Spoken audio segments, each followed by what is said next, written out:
Hello there, this is Ross Maynard from Ideas into Action, and I have a short presentation for you today on the doctrine of marginal gains. I believe this idea can be very powerful for process improvement in business, in organizations, because it's a really cost-effective way of getting employees involved in improvement, really boosting morale, boosting learning opportunities. It's a great way to get started with process improvement. So let's get going, shall we? Now, the doctrine of marginal gains says that small incremental improvements in any process will add up to a significant improvement at the system level. So many small changes add up to big impact is essentially the message of the doctrine of marginal gains. And this has been applied very successfully in a number of sporting areas, particularly perhaps in the British cycling team.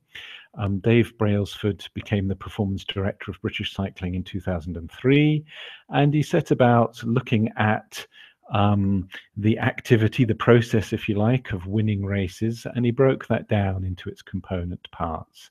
His reasoning was that if you could make a 1% gain in each area of the process, each step in the process, then the cumulative gain would be very large indeed, and that indeed proved to be the case. So many changes were made, including the aerodynamics of the bikes, making their maintenance areas dust-free, many other tiny improvements at each step of the process. And the impact on performance was dramatic. Team GB cyclists won 8 gold medals at each of the 2008 and 2012 Olympic Games, and their previous best haul in the last 100 years had been 2 at any one Olympic Games. Between 2003 and 2013, British cyclists won 59 World Championships. Dave Brailsford took his ideas to Team Sky in 2010, and it's no coincidence that British riders have won 3 of the last 4 Tour de France races. It's been applied in business as well. The Virginia Mason Hospital in Seattle is well known in lean Toyota production circles. They've applied a lot of lean thinking. And part of their philosophy was this idea of the doctrine of marginal gains. So staff were encouraged to file reports if anything went wrong, if they made any mistakes, even minor mistakes. Blame was not allocated. The purpose was not to point the finger. Instead, it was about focusing improvement team efforts on what it was about the process that allowed the mistake to arise.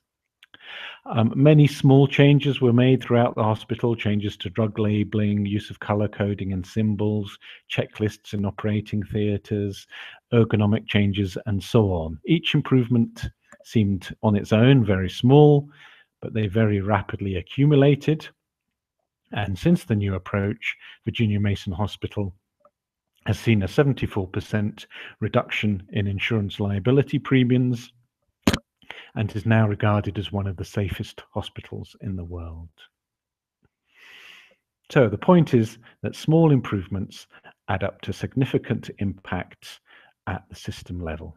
This has also been tried out in education as well. In the United States, a group of children were taught to think that their weaknesses, their failing areas, were not embarrassments to be hidden, but were opportunities to learn, to be brought forward, discussed, and as a result of coaching, learn a way through these weaknesses. The children became more inquisitive and resilient, and also importantly, they performed better in tests, exams, and scores.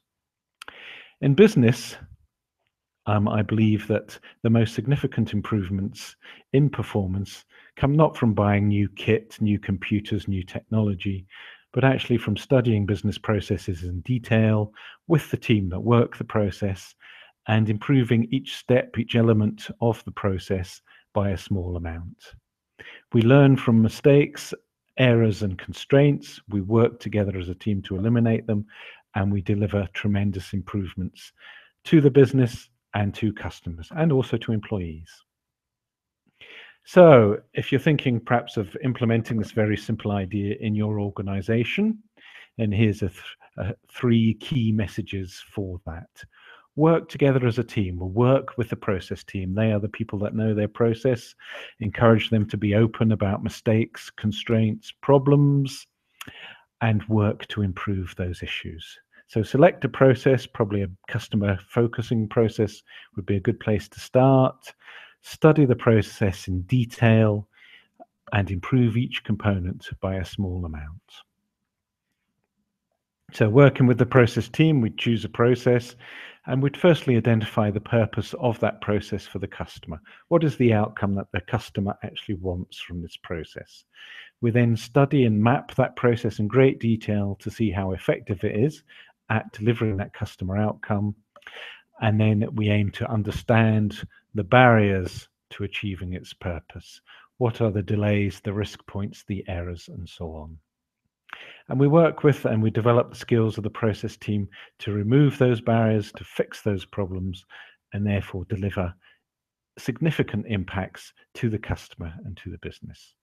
All the while, managers are active facilitators, supporting improvement, providing training for people in improvement skills and tools, and providing the air cover that's needed when, issues and problems cross barriers, if you like, team barriers, department barriers, etc.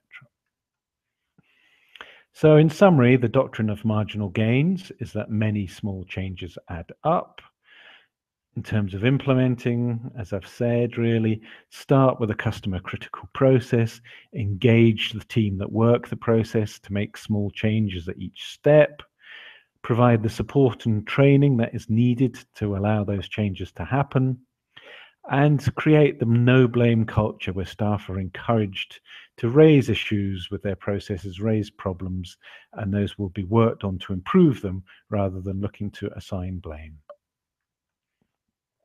And I want to finish here with a quote from Matthew Syed, who's the author of the book Black Box Thinking, which discusses some of this in more detail. Blame is pervasive in the modern political, cultural, and corporate world. And what the effect of blame is to push all of the information about mistakes deep underground. Unless we're prepared to have open and honest cultures where people are not blamed for honest mistakes, that information will never be surfaced, enabling learning to take place. It's all about engagement and communication with your people and starting to make small changes. Thank you very much for your time. I hope that was of interest to you. My name is Ross Maynard. You can find more information about us at ideas2action.co.uk. Thank you very much. Goodbye.